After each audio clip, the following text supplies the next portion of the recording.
So ಹಾಗೆ ಈ ವರಮಹಾಲಕ್ಷ್ಮಿ ಹಬ್ಬಕ್ಕೆ ಅಂದ ತಕ್ಷಣ ಸೀರೆ ಯಾವ ಥರ ಸೀರೆ ಉಡಿಸ್ಬೇಕು ಲಕ್ಷ್ಮಿಗೆ? ರೇಷ್ಮೆ ಸೀರೆನೇ ಉಡಿಸ್ಬೇಕಾ, ಅಥವಾ ಸಾಮಾನ್ಯವಾಗಿ ನಮ್ಮ ಕೈಲಾದಂಥ ಸೀರೆನ ಉಡ್ಸಿದ್ರೆ ಆಗುತ್ತಾ, ಇಲ್ಲ ಈ ಬಣ್ಣದ್ದೇ ಸೀರೆ ಉಡಿಸ್ಬೇಕಾ, ಈ ಬಣ್ಣ ಪ್ರಿಯನಾ ಲಕ್ಷ್ಮಿಗೆ ಅನ್ನುವಂಥ ಬಹಳಷ್ಟು ಪ್ರಶ್ನೆ ಗೊಂದಲಗಳು ಇದ್ದೇ ಇರುತ್ತೆ.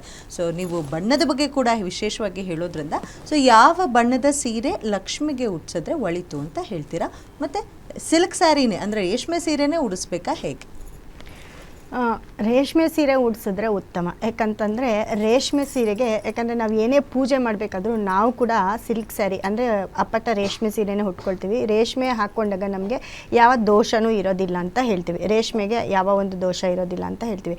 ಸೊ ಅದು ನೀವು ರೇಷ್ಮೆ ಸೀರೆನ ಉಡಿಸ್ದಾಗ ದೇವರಿಗೆ ಅಂದರೆ ನಿಮ್ಮ ಶಕ್ತಿ. ಇವಾಗ ಕೆಲವ್ರು ಏನು ಮಾಡ್ತಾರೆ, ರೇಷ್ಮೆ ಸೀರೆ ತರಬೇಕು ಅಂತಂದರೆ ಒಂದು ತಿಂಗಳಿಂದ ಪ್ಲ್ಯಾನ್ ಮಾಡ್ಕೊಂಡಿರ್ತಾರೆ ಈ ಹಬ್ಬಕ್ಕೆ. ಯಾಕಂದರೆ ವರ್ಷಕ್ಕೆ ಒಂದು ಸತಿ ಬರೋ ಹಬ್ಬಕ್ಕೆ ಈ ಸೀರೆಗೆ ತರೋಕ್ಕೆ ಹೋಗೋದಕ್ಕೆ ನೀವು ನೋಡಿರ್ತೀರ ಎಲ್ಲ ಅಂಗಡಿಗಳಲ್ಲಿ ಕಾಂಚೀಪುರಂಗೆ ಹೋಗೋರು ಎಲ್ಲ ಕಡೆ ಈ ಒಂದು ತಿಂಗಳಿಂದ ಇದು ಒಂದು ಬ್ಯುಸಿ ನಡೀತಾನೆ ಇರುತ್ತೆ. ಒಂದು ಹಬ್ಬದ ಒಂದು ವಾತಾವರಣ ಆಗಲೇ ಏರ್ಪಟ್ಬಿಟ್ಟಿರುತ್ತೆ.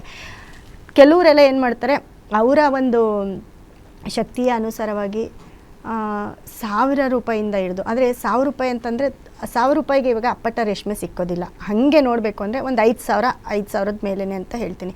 ಸೊ ಅವರ ಒಂದು ಅಭಿರುಚಿಗೆ ತಕ್ಕನಾಗಿ ನಾವೆಲ್ಲ ಏನು ಹೇಳ್ತೀವಿ, ತುಂಬ ರೇಷ್ಮೆ ಸೀರೆನೇ ಉಡಿಸಿ ದೇವಿಗೆ ಅಂತ ಹೇಳ್ತೀವಿ. ಅದು ತುಂಬ ವರ್ಷಕ್ಕೆ ಒಂದು ಸತಿ ಆದರೂ ನೀವು ಅದನ್ನು ಕಲೆಕ್ಟ್ ಮಾಡಿ. ಯಾಕಂತಂದರೆ ಯಾವುದೋ ಸೀರೆ ತೊಗೊಂಡು ಬಂದು ಉಡಿಸೋದಕ್ಕಿಂತ ರೇಷ್ಮೆ ಸೀರೆ ಉಡಿಸಿದಾಗ ಅದಕ್ಕೊಂದು ಗೌರವ ಇರುತ್ತೆ. ಮತ್ತು ದೇವಿಗೆ ಉಡಿಸಿರೋ ಸೀರೆನೇ ಮತ್ತೆ ನಾವು ಅದನ್ನು ಇಟ್ಕೊಳ್ತೀವಿ. ಹಾಗಾಗಿ ರೇಷ್ಮೆ ಸೀರೆಗೆ ದೋಷ ಇಲ್ಲ. ದೇವ್ರಿಗೆ ಅಂತ ಬಂದಾಗ ಸ್ವಲ್ಪ ಅದಕ್ಕೆ ಪ್ರಿಯಾರಿಟಿ ಕೊಡಿ, ಇದನ್ನು ಕಲೆಕ್ಟ್ ಮಾಡಿ ಉಡಿಸಿ ಅಂತ ಹೇಳ್ತೀನಿ. ಒಂದೇ ಸತಿ ಇವಾಗ ಇರೋರು ಏನು ಮಾಡ್ತಾರೆ, 10,000 ತೊಗೊಳ್ತಾರೆ, 1,00,000 ತೊಗೊಂಡು ಬಂದು ಉಡಿಸ್ತಾರೆ. ಅವ್ರವ್ರ ಶಕ್ತಿ ಅನುಸಾರವಾಗಿ ಸ್ವಲ್ಪ ಸಿಲ್ಕ್ಗೆ ಹೋಗಿ ಅಂತ ಹೇಳ್ತೀನಿ. ಮತ್ತು ಕಲರ್ ಅಂತ ಬಂದಾಗ ಅದು ಇಂಪಾರ್ಟೆಂಟ್ ಆಗಿರುತ್ತೆ. ನಮ್ಮ ನ್ಯೂಮರಾಲಜಿ ಪ್ರಕಾರ ನೋಡಿ 8 and 7 ಕಾಂಬಿನೇಷನ್ ಬರುತ್ತೆ ಹಬ್ಬದ ದಿನ. ಸೊ 8 and 7 ಕಾಂಬಿನೇಷನ್ ಅಂತ ಬಂದಾಗ ಈ ಒಂದು ದಿನಕ್ಕೆ ನೀಲಿ ಬಣ್ಣದ ಸೀರೆ ತುಂಬ, ಈ ಹಬ್ಬಕ್ಕೆ, ಈ ಒಂದು ದಿನಕ್ಕೆ, ಈ ಡೇಟ್ಗೆ ನೀಲಿ ಬಣ್ಣದ ಸೀರೆ ತುಂಬ ಅದೃಷ್ಟವನ್ನು ಕೊಡುತ್ತೆ ಅಂತ ಹೇಳ್ತೀವಿ. ಯಾಕಂದರೆ ನಮ್ಮ ಡೇಟು ಕಲರು ಟ್ಯೂನ್ ಮಾಡಿದಾಗ ನೀಲಿ ಬಣ್ಣ ಆಗಿರ್ಬೋದು, ಗೋಧಿ ಬಣ್ಣ ಆಗಿರ್ಬೋದು, ಗೋಧಿ ಬಣ್ಣಕ್ಕೆ ನೀಲಿ ಮಿಕ್ಸ್. ಇವಾಗ ಕೆಲವರೆಲ್ಲ ಏನು ಮಾಡ್ತಾರೆ, ನಮ್ಮ ಹತ್ರ ತುಂಬ ನೀಲಿ ಕಲರ್ ಸೀರೆ ಇದೆ, ನಾವು ಅದು ಬಿಟ್ಟರೆ ಬೇರೆ ಆಪ್ಷನ್ ಇಲ್ವಂತ ಕೇಳೋದು ಉಂಟು. ಬೇರೆ ಆಪ್ಷನ್ ಅಂದರೆ ಕ್ರೀಮ್ ಮತ್ತು ಬ್ಲೂ ಮಿಕ್ಸ್ ತಗೊಳ್ಳಿ, ಅಥವಾ ಗೋಧಿ ಬಣ್ಣದ ಸೀರೆನ ಆಯ್ಕೆ ಮಾಡಿ. ಈ ಒಂದು ಕಲರು ನಿಮಗೆ ಇವತ್ತಿನ ದಿನಕ್ಕೆ ಪರ್ಟಿಕ್ಯುಲರ್ ಆಗಿ ತುಂಬ ಅದೃಷ್ಟವನ್ನು ತಂದುಕೊಡುತ್ತೆ. ನಾವು ಹೇಗೆ ನ್ಯೂಮರಾಲಜಿನ ನಾವು ನೋಡ್ಕೊಂಡು ಹೋಗಿ ಆ ದಿನಕ್ಕೆ ಆ ಬಟ್ಟೆನ ನಾವು ಚೂಸ್ ಮಾಡ್ಕೊಳ್ತೀವೋ, ಅದೇ ರೀತಿ ದೇವಿಗೂ ಕೂಡ ಅದೇ ಒಂದು ಕಲರನ್ನು ಉಡಿಸಿದಾಗ ತುಂಬ ಪಾಸಿಟಿವ್ ಬರುತ್ತೆ. ಮತ್ತು ಪೂಜೆ ಮಾಡ್ತೀವಲ್ಲ, ನಾವು ಪೂಜೆ ಮಾಡೋರಿಗೆ ಒಂದೊಂದು ರಾಶಿಯವ್ರಿಗೆ ಒಂದೊಂದು ಕಲರ್ ಇರುತ್ತೆ. ಅವರು ಆ ಕಲರ್ನ ಬಳಸಿದಾಗ ತುಂಬ ಅದೃಷ್ಟ, ಅಂದರೆ ಅವರ ಒಂದು ಪಾಸಿಟಿವ್ ಜಾಸ್ತಿ ಇರುತ್ತೆ ಅಲ್ಲಿ. ಸೊ ಅಂದರೆ ಪೂಜೆ ಮಾಡೋರು ಕೂಡ ಹೌದು. ಇವಾಗ ಪೂಜೆ ಮಾಡೋರು ಅಂತಂದರೆ ಇವಾಗ ಮೇಷರಾಶಿಯವರು ಇರ್ತಾರೆ, ಒಂದು ಮನೇಲಿ 4 ರಾಶಿಯವರು ಇರ್ತಾರೆ, 5 ರಾಶಿ. ಇವಾಗ 5 ಜನ ಇದ್ದರೆ ಒಬ್ಬೊಬ್ರದ್ದು ಒಂದೊಂದು ರಾಶಿ ಇರುತ್ತೆ. ಸೊ ಇವಾಗ ಮೇಷರಾಶಿಯವರು ಒಬ್ಬರು ಇರ್ತಾರೆ. ಮೇಷರಾಶಿಯವ್ರಿಗೆ ಆಲ್ರೆಡಿ ನಾವು ಕೆಂಪು ಬಣ್ಣದ ಸೀರೆ ಉಟ್ಕೊಳ್ಳಿ, ನಿಮ್ಮ ಒಂದು ದಿನಕ್ಕೆ ಅವತ್ತು ನಿಮಗೆ ಪಾಸಿಟಿವ್ ಕೊಡುತ್ತೆ ಅಂತ ಹೇಳಿರ್ತೀವಿ. ಮತ್ತು ನೆಕ್ಸ್ಟು ವೃಷಭ ರಾಶಿಯವರು ಇರ್ತಾರೆ. ವೃಷಭ ರಾಶಿಯವರಿಗೆ ನೀಲಿ ಬಣ್ಣ ಅಥವಾ ಬಿಳಿ ಬಣ್ಣ, ಕ್ರೀಮ್ ಕಲರು, ಈ ಥರ ಒಂದು ಬಟ್ಟೆನ ಹಾಕ್ಕೊಳ್ಳಿ ಅಂತ ಹೇಳ್ತೀವಿ. ಹಾಗೆ ಮನೇಲಿ ಎಲ್ಲರೂ ಇರ್ತೀವಿ, 4 ಜನ ಇದ್ದಾಗ 4 ರಾಶಿಯವರು ಅವರಿಗೆ ಬೇಕಾಗಿರುವಂತಹ ಅವರ ರಾಶಿಯ ಬಣ್ಣವನ್ನು ಯೂಸ್ ಮಾಡಿದಾಗ ತುಂಬ ಒಳಿತಾಗಿರುತ್ತೆ, ತುಂಬ ಪಾಸಿಟಿವ್. ಯಾಕಂದರೆ ಈ ಹಬ್ಬಕ್ಕೆ ಎಲ್ಲರೂ ವೆಯ್ಟ್ ಮಾಡ್ತಿರ್ತಾರಲ್ಲ, ಹಾಗಾಗಿ ಅದನ್ನು ಅವರು ಆ ಯೋಗವನ್ನು, ಪಾಸಿಟಿವ್ನ ಅವರು ಯುಟಿಲೈಸ್ ಮಾಡ್ಕೊಳ್ಳಿ ಅಂತ ಹೇಳ್ತೀನಿ. ಓಕೆ.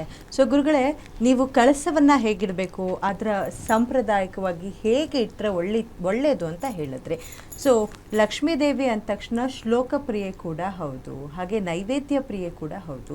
ಸೊ ಯಾವ ರೀತಿಯ ಶ್ಲೋಕ ಪಠನೆ ಮಾಡಬೇಕು, ಸೊ ಏನನ್ನ ನೈವೇದ್ಯವಾಗಿ ಲಕ್ಷ್ಮೀದೇವಿಗೆ ಅರ್ಪಣೆ ಮಾಡಬೇಕು? ಬಹಳ ಮುಖ್ಯವಾಗಿ ದೇವಿಯನ್ನು ಕಲಶದಲ್ಲಿ ನಾವು ಪ್ರಾರ್ಥನೆಯನ್ನು ಮಾಡಿ, ಶ್ಲೋಕಗಳು, ದೇವಿ ಸ್ತುತಿ ಇದೆ, ಶ್ರೀ ಸೂಕ್ತ ಇದೆ, ಮತ್ತು ಅಷ್ಟಮಹಾಲಕ್ಷ್ಮಿಯ ಸ್ತೋತ್ರ ಇದೆ. ಎಲ್ಲರಿಗೂ ಗೊತ್ತಿರೋ ಹಾಗೆ ಸರ್ವಮಂಗಳ ಮಾಂಗಲ್ಯೆ ಶಿವೆ ಸರ್ವಾರ್ಥ ಸಾಧಕೆ ಶರಣ್ಯೆ ತ್ರ್ಯಂಬಕೆ ದೇವಿ ನಾರಾಯಣಿ ನಮೋಸ್ತುತೆ ಇದಿದೆ. ನಮಸ್ತೇಸ್ತು ಮಹಾಮಾಯೆ ಶ್ರೀಪೀಠೆ ಸುರಪೂಜಿತೆ ಶಂಖಚಕ್ರಗದಾ ಹಸ್ತೆ ಮಹಾಲಕ್ಷ್ಮೀ ನಮೋಸ್ತುತೆ. ಇದೆಲ್ಲ ನಮ್ಮ ಭಾರತೀಯ ಸಂಸ್ಕೃತಿಯ ಸಂಪ್ರದಾಯದ ಭಕ್ತಿಯ ಪರಂಪರೆಯಲ್ಲಿ ಎಲ್ಲ ಸ್ತ್ರೀಯರಿಗೂ ಹೆಣ್ಮಕ್ಳಿಗೂ ತಾಯಂದಿರಿಗೂ ಗೊತ್ತಿರುವಂಥದ್ದೇ. ಮೊದಲನೇದಾಗಿ ಕಲಶಾರಾಧನೆಯನ್ನು ಪ್ರಾರಂಭ ಮಾಡೋದಕ್ಕೆ ಮುಂಚೆನೇ ಬಹಳ ಮುಖ್ಯವಾಗಿ ಗಣಪತಿಯನ್ನು ಪೂಜೆ ಮಾಡಲೇಬೇಕು.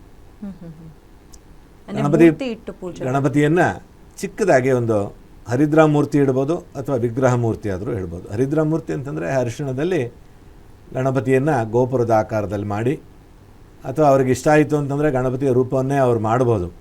ಈಗ ಮಣ್ಣಿನ ಗಣಪತಿ ಹೇಗೆ ಮಾಡ್ತಾರೋ ಹಾಗೆ ಗಣಪತಿಯನ್ನೇ ಮಾಡ್ಬೋದು. ಅವ್ರ ಸಂತೋಷ, ಅವರವರ ಶಕ್ತಿ, ಸಮಯ ಅವಕಾಶ ಇರೋದಿಲ್ಲ. ಅದರಿಂದ ಚಿಕ್ಕದಾಗಿ ಒಂದು ಗೋಪುರವನ್ನು ಮಾಡಿಕೊಂಡು ಅದಕ್ಕೆ ಅರಿಶಿಣದಲ್ಲಿ ಮಾಡಿ ಕುಂಕುಮ ಇಟ್ಟು ಗಣಪತಿ ದೂರ್ವದಿಂದ ಗಣಪತಿಯನ್ನು ಮೊದಲನೇದಾಗಿ ದೀಪಾರಾಧನೆ, ದೀಪವನ್ನು ಪ್ರಜ್ವಲಿಸಿ ಆ ದೀಪ ಆರಾಧನೆಯನ್ನು ಮಾಡೋ ಕೂಡ ಬಹಳ ಭಕ್ತಿ ಶ್ರದ್ಧೆಯಿಂದ ಆ ದೀಪದಲ್ಲಿ ಮಹಾಲಕ್ಷ್ಮಿ, ಮಹಾಸರಸ್ವತಿ, ಮಹಾಕಾಳಿಯ ಸ್ವರೂಪವನ್ನು ಭಾವಿಸಿ ಅಜ್ಞಾನವನ್ನು ದೂರ ಮಾಡೋ, ಮೃತ್ಯು ಭಯದಿಂದ ದೂರ ಮಾಡೋ, ನಮಗೆ ಸುಳ್ಳಿನಿಂದ ಸತ್ಯದ ಕಡೆಗೆ, ಅಸತ್ಯದಿಂದ ಸತ್ಯದ ಕಡೆಗೆ, ಅಜ್ಞಾನದಿಂದ ಜ್ಞಾನದ ಕಡೆಗೆ, ಮೃತ್ಯು ಭಯದಿಂದ ಅಮೃತತ್ವದ ಕಡೆಗೆ ನಮ್ಮನ್ನು ಕರೆದುಕೊಂಡು ಹೋಗು ಅಂಥೇಳಿ ಆ ದೀಪಾರಾಧನೆಯನ್ನು ಮಾಡಿ, ನಂತರ ಘಂಟಾನಾದವನ್ನು ಮಾಡಿ ಸಂಕಲ್ಪವನ್ನು ಮಾಡೋದಕ್ಕೆ ಮುಂಚೆ ಸ್ತ್ರೀಯರು ಕೂಡ ಆಚಮನೆಯನ್ನು ಮಾಡಬೇಕಾಗ್ತದೆ.